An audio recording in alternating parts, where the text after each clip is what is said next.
नमस्ते, मेरा नाम शुभम है। मैं उत्तराखंड के स्मॉल टाउन मसूरी से बिलोंग करता हूँ। मैं सेकंड जनरेशन एंटरप्रेन्योर हूँ। मेरे फादर ने यहाँ पे 1989 में एक होटल स्टार्ट किया था, 37 room property by the name of Shiva continental. मैंने बिजनेस ज्वाइन किया 2016 में। उससे पहले मैंने अपनी पढ़ाई की ग्रेट लेक्स चेन्नई से एमबीए किया और दिल्ली से बीकॉम ऑनर्स किया। और सिंस 2016 में ये बिजनेस यहाँ पे होटल इंडस्ट्री में हूँ और बिजनेस मैनेज कर रहा हूँ। करंटली मैं होटल मैनेज करता हूँ और एक हमने 2 साल पहले छोटी सी कंपनी स्टार्ट की है, वाबी साबी स्टेज के नाम से। वो भी मैं मैनेज करता हूँ। उसमें हमारे 15 होम स्टेज चल रहे हैं उत्तराखंड के अंडर।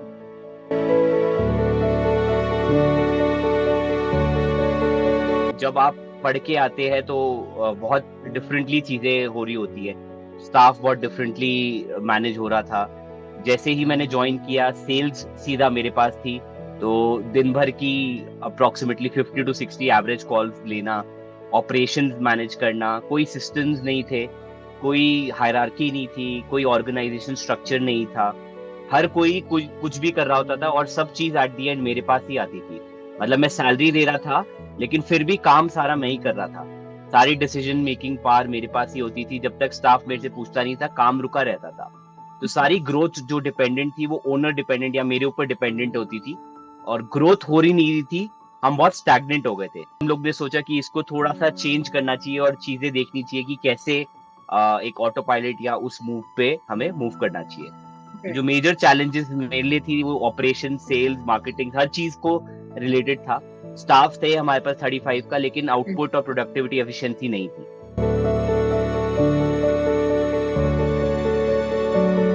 एक एक जर्नी स्टार्ट हुई। मतलब मैंने लर्निंग की तरफ थोड़ा सा ध्यान दिया। आफ्टर एमबीए मैंने 6 साल का गैप लिया कि मैं को पढ़ाई की जरूरत नहीं है, पढ़ लिया कि ऑन ग्राउंड ही सीख रहे थे। बट आई फील कि एक एक्सटर्नल फोर्स और एक्सटर्नल कोच की बहुत जरूरत थी। तो हम लोग ने वो ढूंढना शुरू किया।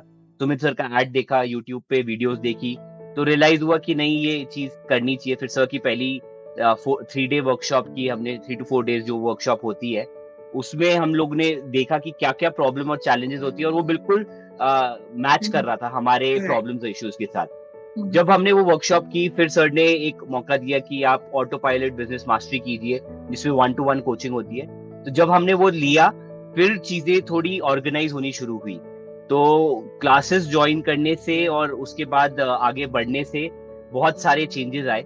तो इनिशियल स्टेज पे जो स्ट्रक्चर था, सबसे पहले हमने एक ऑर्गेनाइजेशन स्ट्रक्चर और पोजीशंस डिफाइन करी कि कौन सी पोजीशंस पे होनी चाहिए लोग और कितनी रिक्वायरमेंट है। और सर एक चीज बताते हैं, वेटिंग नॉन वेटिंग, वो चीज समझ में आई कि कौन सी पोजीशन पे ओनर ड्रिवन थी और वो वेटिंग है नॉन वेटिंग इंपॉर्टेंट है कि नहीं है। हर डिपार्टमेंट को पकड़ के हमने पहले फ्रंट ऑफिस, फिर हाउसकीपिंग, फिर FNB service, production, account, sales, सारे एक एक डिपार्टमेंट पे बैठ के जब हमने सिस्टम्स और प्रोसेसेस डिफाइन किए, तो चीजें कुछ स्ट्रीमलाइन हुई है। और आज हम, मतलब मैं दूसरे बिजनेस में एक्सपेंशन में लगा हुआ हूँ, और मोर ओवर यहाँ पे मेरा रोल सिर्फ 1 घंटे का ही होता है, जो मैं अपनी चीजें सब सिस्टम के थ्रू देख सकता हूँ।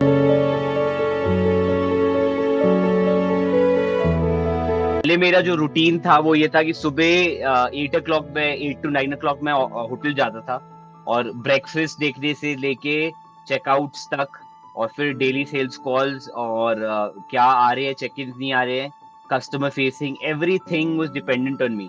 मॉर्निंग 8 से रात के 10-11 बजे क्या होता था पता ही नहीं चलता था। और काम क्या कर रहे हैं, प्रोडक्टिविटी क्या आ रही है, प्रॉफिटेबिलिटी आ रही है, कोई पता ही नहीं होती थी ये चीजें क्या है कि नहीं। जब सर का कोर्स ज्वाइन किया हमने, तो सर से 1-on-1 कॉल पे भी डिस्कशन हुई। उन्होंने हमारी की प्रॉब्लम समझे और सारी चीजें एक बार में करने की कोशिश नहीं की। उन्होंने बड़े स्टेप बाय स्टेप चीजें करी। तो सबसे पहले जो हम लोग ने इम्प्लीमेंट किया था, आई थिंक ऑर्गेनाइजेशन स्ट्रक्चर हमने इम्प्लीमेंट किया था। जो इम्प्लीमेंटेशन करके और टीम को मीटिंग लेके अलाइनमेंट देके, उनकी पोजीशंस डिफाइन करके, उनके रोल्स को डिफाइन करके हम लोगों ने राइट। मूवमेंट करी। और उनके हम लोग ने रोल्स एंड रिस्पॉन्सिबिलिटीज बनाई कि भाई आपके ये काम है, आपको ये करने हैं। तब रियलाइज हुआ कि उनके काम भी मैं ही कर रहा था। तो वो जब हमने रोल्स एंड रिस्पॉन्सिबिलिटीज डिफाइन करी और टीम के साथ किया, थोड़ा रेजिस्टेंस भी आता है, बट इवेंचुअली टीम समझी और बेटरमेंट के लिए फ्री हुई, और चीजें धीरे धीरे सिस्टम में आने लग गई।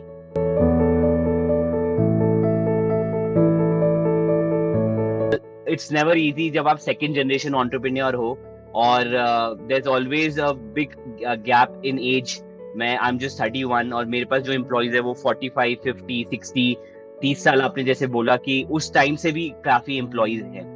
तो रेजिस्टेंस बिल्कुल आई, चीजें करने में भी दिक्कत आई, बट आई फील कि if you have the right guidance and the right steps to take, तो you can always get through that resistance.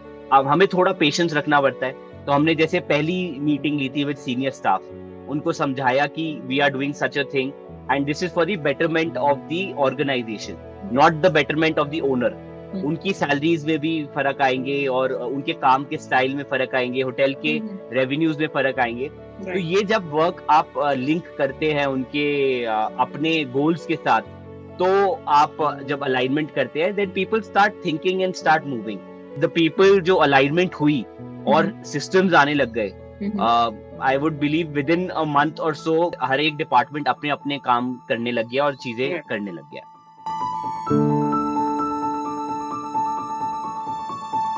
पहले हम जो काम कर रहे थे ना, we were working like any other hotel in Mussoorie which is old run. हमें रियलाइज हुआ कि यार हम लोग इतने सालों से we were working on reviews, we were trying a level best, but we were never collecting the good reviews and only the bad reviews were showcasing on all the platforms and story. तो जब sir ने ये चीज point out की, we started with Google reviews. We were on 3.7, 3.8 rating with somewhere around 650, 700 reviews.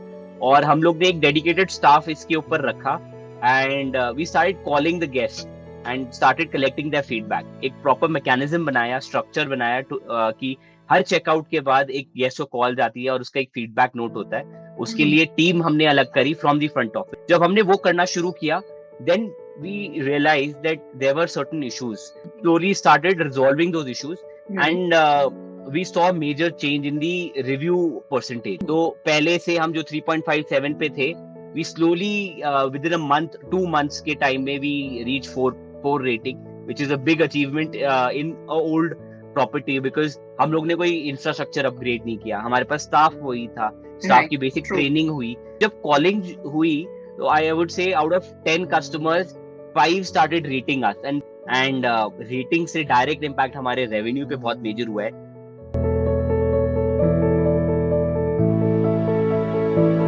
Sir जब classes लेते थे तो कहते थे कि कंपनी का नाम मैंने आई डिजाइन माई लाइफ क्यों रखा है और आईडीमेल क्यों रखा है. तो वो बड़े उससे कहते थे कि एक एज एन एंटरप्रेन्योर हम चल तो रहे हैं, but we are not designing our life our own way. We are dependent on the business and our business is guiding our life. Business is just a vehicle to get the income for us. It is only one part of it. So when we attend these classes, you get a lot of knowledge, or you realize that there is just not one aspect to life. Business, money is one aspect. There is family, there is your personal space, there is wealth, there is travel, there is recreation. तो ये सारे aspects को आपको equally focus करना है. So after doing these steps and after getting relieved from a lot of departments and stuff, मेरे को अपना role as a business owner समझ में आया कि my role is not to be in the business, it is to grow the business. And till the time I don't look at the growth oriented task, मैं cycle में फंसा रहूंगा और मैं फ्रस्ट्रेटेड रहूंगा.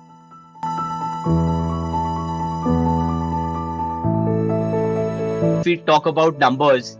जब हमने आईडीमेल इम्प्लीमेंट किया post COVID, the numbers were very different. We close this financial year 2022-23 at a very good numbers in terms of the hotel industry. और अपने past data को लेके हम ट्रांजिशन फेज में थे. लोग ने 3-4 महीने तो इम्प्लीमेंटेशन में ही लगाए हैं और फिर भी हमने ये नंबर्स मैनेज किए, तो which is a drastic change in any business.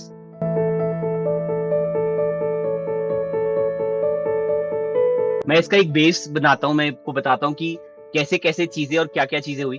पहले क्या होता था, हमारे पास 5 साल पुराना स्टाफ भी था, 3 साल पुराना स्टाफ भी था, फ्रेशर भी था.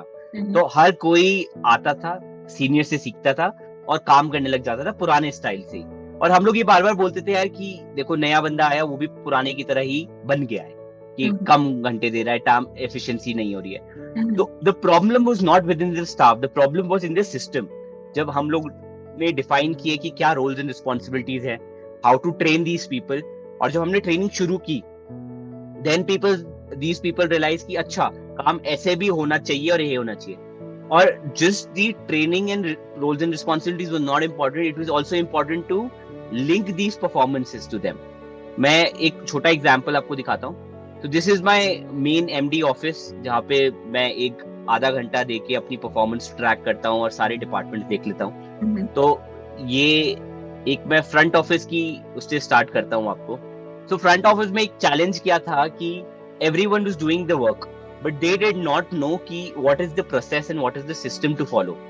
Big 5 stars hotels में ये ट्रेनिंग दी जाती है और उनके processes SOPs defined होते हैं. So it is easier for them to replicate this across multiple properties. हमने भी एक ऐसा डॉक्यूमेंट बनाया, आपकी टीम ने इनफैक्ट ये बना के दिया, हमने थोड़े बहुत चेंजेस किए इस चीज में. तो we broke down the customer cycle into 3 aspect कि भाई pre arrival, before check in, front office related क्या क्या काम है उसके, ये रिजर्व रूम गेस्ट, ये चीजें हैं. फॉलो अप करना है, गेस्ट से पूछना है टेंटेटिव टाइम, उनको लोकेशन भेजनी है, हाउसकीपिंग से बात करनी है, अलॉटमेंट हुआ है कि नहीं हुआ है, रूम साफ हुआ है कि नहीं हुआ है. फिर अराइवल के टाइम क्या करना है, वेलकम करना है, लगेज के लिए करना है, वेलकम ड्रिंक देना है, गेस्ट रजिस्ट्रेशन का क्या प्रोसेस है. ये हम लोगों ने पूरे प्रोसेस को बिगर से छोटे ब्लॉक्स पे डिफाइन किया. एंड ये ट्रेनिंग हम लोग ने वीकली बेसिस पे स्टाफ के साथ की. इनिशियली उनको समझ में नहीं आया कि क्या है क्या नहीं है.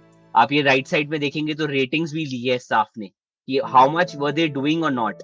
और फिर ये वीकली जब ट्रेन किया है तो there was an improvement, there was a structure. पहले there was no road map for these staff कि करना क्या है क्या नहीं करना है. And when we started defining these and implementing these, there's a major shift in the performance of these staff also.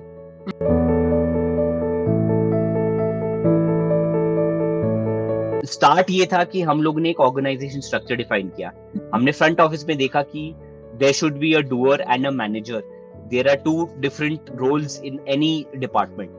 So पहले तो मैनेजर भी डूअर का काम कर रहा था. There was no manager. मैं ही मैनेजर था फ्रंट ऑफिस का. Even though we were paying the salary of a manager to a manager, वो भी यही काम कर रहा था जो डूअर को करना चाहिए. तो हम लोग ने जैसे ये FO डूअर शीट बनाई, फिर एक मैनेजर शीट बनाई. हमने उनको डिफाइन किया कि ये आपको नहीं करना, आपको सुपरवाइज करना है. So when we started doing these small steps, we found out that 3 से 4 चीजें की इंपॉर्टेंट है फ्रंट ऑफिस डिपार्टमेंट के लिए.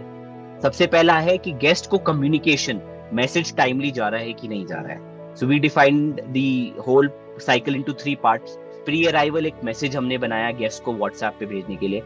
ड्यूरिंग द स्टे उसको एक पूछने के लिए कि I hope you checked in where, और एक फीडबैक मैसेज बनाया चेकआउट के बाद. हमने ये 3 चीजें को बाइफरकेट किया और हमने एक शीट पे इस चीज को डिफाइन कर दिया. मैसेजेस जा रहे कि नहीं जा रहे, तो आप ये देख पा रहे हैं कि ये हमारी गेस्ट के इंफॉर्मेशन है और ये चेकअप प्री अराइवल मैसेज ये जा रहे हैं, और who is implementing, which FO doer is doing this, ये पता चल जा रहा है हमें यहाँ से. फिर हमने देखा कि कंप्लेंट ट्रैकर्स, फ्रंट ऑफिस पे सबसे ज्यादा जो इश्यूज आ रहे थे those was for the complaints कि गेस्ट कॉल कर रहे हैं और क्या वर्कआउट कर रहे हैं. तो वो चीजें हम लोगों ने डॉक्यूमेंट करनी शुरू करी. तो हमें पता चलने लग गया कि मेंटेनेंस के ज्यादा इश्यूज है, हाउसकीपिंग के ज्यादा इश्यूज है. Then this gave us more data insight. And यहाँ पे ये परफॉर्मेंस ट्रैक होती है कि एक डूअर या फ्रंट ऑफिस एग्जीक्यूटिव ने कितने कॉल्स लिए और कितने लॉग करे, उसकी परफॉर्मेंस यहाँ से लिंक करी हमने. तो इस हिसाब से हमने फिर एक ऐसे रिपोर्टिंग चार्ट बनाया है. ये कंप्लेन का है कि किस महीने में सबसे ज्यादा कंप्लेन्स कौन से एम्प्लॉय ने लॉग किया. This is more of a report card, score card. And when they go and see this, they realise कि भाई क्या डिफरेंस है क्या नहीं है. ऐसे ही मैसेजिंग का बनाया हमने. और last but not the least हमने एक डेली रिपोर्टिंग बनाई हमने कि what should be the daily report and how it should be and what should be worked out.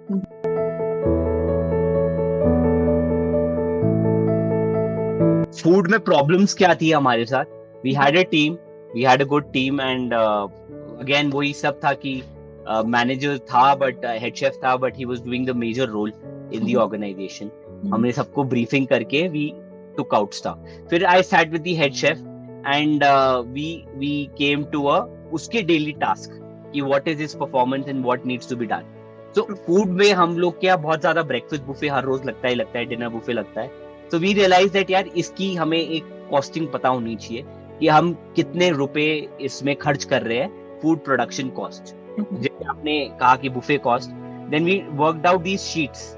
हमने एक फॉर्मेट बनाया इसमें कि ब्रेकफास्ट है और उसमें क्या क्या आइटम्स लगती है, कितनी यूनिट लगती है, कितनी लगती है, और क्या सेल आ रही है हमारी, कितने पैक्स की आ रही है।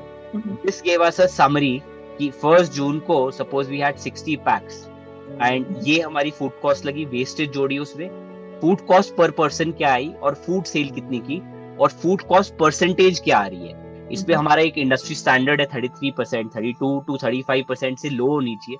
तो शेफ को ये दिखने लग गई कि भाई this is the benchmark which he needs to maintain. We used to track this. ये काफी टाइम इम्प्लीमेंट किया, हमें थोड़ा टाइम लगा इसको इम्प्लीमेंट करने में, बट इवेंचुअली जब हमने इम्प्लीमेंट किया तो ओवरऑल कॉस्टिंग में भी हमें बहुत बेनिफिट पता चला एंड कई आइटम्स हम नहीं दे रहे थे, we started increasing the items which the guest wanted. तो फूड कॉस्ट के अंदर अंदर आते आते we improve the menu and we also capture track of our cost कि भाई क्या कॉस्ट आ रही है, क्या नहीं आ रही है। इससे एक पूरा महीने का बजट पता चल जाता है कि हमें कितने लोग को केटर किया और क्या हमारे एक्सपेंसेस थे इन दी किचन डिपार्टमेंट।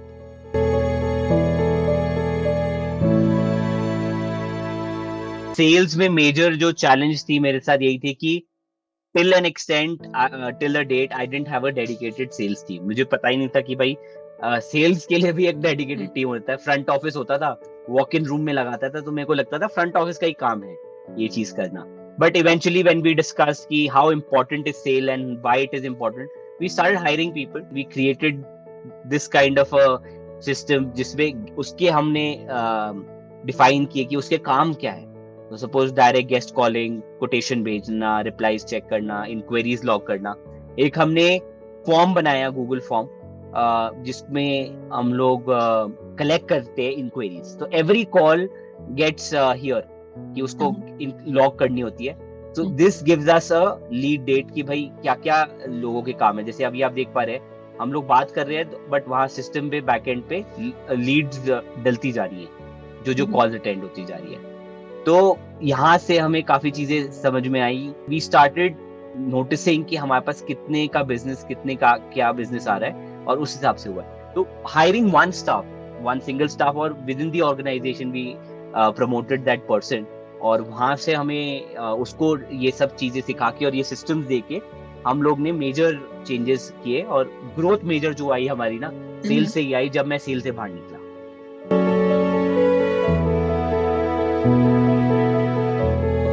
तो ये जैसे मैंने आपको लीड फॉर्म दिखाया है, हमने इसमें काफी चीजें लीड स्टेटस बनाई है। जैसे कि फॉलो कौन से स्टेज पे है, 1 मतलब जीत गए हम, कोटेशन यानी अभी कोटेशन गई है, फॉलो अप यानी हम फॉलो अप स्टेज पे है, पेमेंट पेंडिंग है, या लॉस्ट यानी हम लोग नहीं है। तो यही क्वेरीज दिख रही है मेरे को जो आगे के आने वाले टाइम की है और जिसकी हमारी क्वेरीज चल रही है। जैसे आज हम बैठे हुए हैं तो हमें पता है कि ये 29 मई को लॉग हुई थी, 15 जून की क्वेरी, और इसके ऊपर इतने रुपए की थी, और अभी ये स्टेज का चल रहा है फॉलो अप। लास्ट इन्होंने कांटेक्ट किया है 13 जून को, नेक्स्ट 14 थी। तो आज ये शीट अपडेट करेंगे कि क्या हुआ है, और मॉर्निंग में आके 5 मिनट में ये शीट देखता हूँ इन लोग के साथ, और इम्पोर्टेंट सेल्स देख लेते हैं हमारे कि कौन से इम्पोर्टेंट कस्टमर्स है और किस सेल्स को हमें पुश करना है और कौन सी डेट्स पे पुश करना है। Then we do a follow up call, we understand कई लोगों के प्राइसिंग इश्यूज होते हैं, we speak to them, we resolve them. और इस चीज से हमारे को, जैसे ही हम एक फनल के अंदर लीड्स को डाल देते हैं और कॉन्स्टेंटली फॉलो अप करते रहते हैं, कन्वर्जन्स बहुत बढ़ जाते हैं। पहले तो कुछ पता ही नहीं होता था कि कितनी कॉल्स आ रही हैं, कितनी कन्वर्जन्स नहीं आ रही है। तो अब हमें ये डेटा यहाँ से मिल जाता है, नंबर ऑफ कॉल्स अटेंडेड, कितनी लीड्स क्रिएट की है, कितनी लीड्स वन हुई है, total sale done, sales till month, CRM की टास्क एक्टिविटी, काफी सारी चीजें हमें यहाँ से पता चलने जाती है। यहाँ से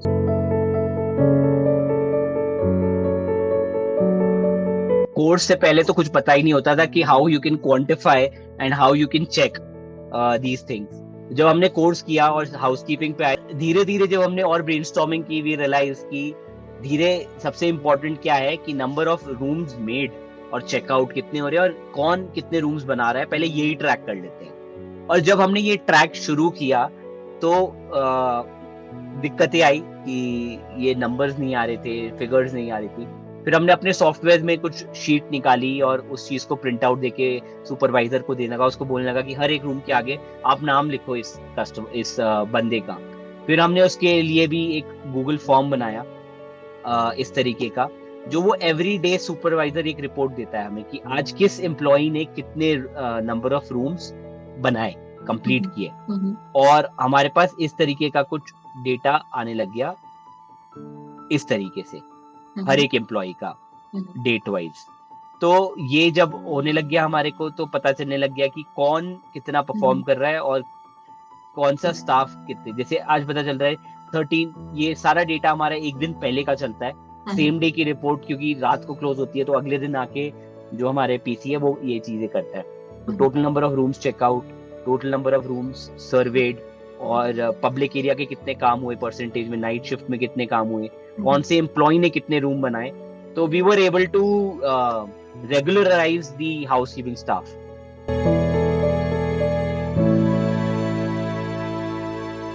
मैम ये शीटें देख के ही मुझे पता चल जाता है कि एक दिन की रिपोर्ट नहीं बनी, क्यों नहीं बनी। I call the supervisor, I understand कि भाई क्या दिक्कत आ रही है। Then we have a review tracking system, जिसमें हमें कोई कंप्लेंट आती है हाउसकीपिंग से related, then we start we put those on the WhatsApp group and we start pulling up कि भाई क्या इशू आया, क्यों दिक्कत आई। तो दी स्टाफ नो कि there is a camera, there is everything being monitored, और कहीं पे हम गलती करेंगे तो हमारी गलती पकड़ी जाएगी। थी मैं 24 घंटे इनके ऊपर बैठ के करूंगा तो मैं अपना टाइम वेस्ट कर रहा हूँ। मैंने सुपरवाइजर दे दिया है, उसको मॉनिटरिंग के लिए दे दिया है, वो भी चीजें कुछ एक लेवल पे देख सकता है।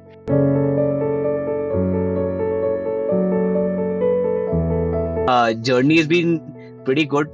कई लोग बोलते हैं कि how is this even possible, मैं भी यही बोलता था। मैं जब कोर्सेज अटेंड करता था, क्लासेस अटेंड करता था, तो लगता था ये 100 लोग लेते हैं, 100 लोगों में से 1-2 लोग के इम्प्लीमेंट हो जाते हैं तो चीजें हो जाती है। But what I believe is कि ma'am, if you have the will and if you have the right coach to do things, coach आपको गाइड कर सकता है, इम्प्लीमेंटेशन आपको करनी है। हमारे पास भी यही होता था कि कई वीक्स में हम लोग इम्प्लीमेंट नहीं करते और गैप आ जाता था, और फिर वापस से मोटिवेशन लानी पड़ती थी कि ये करना है, ये नहीं करना है, ये ऐसे करना है। But the end goal was always to free myself up and to grow more.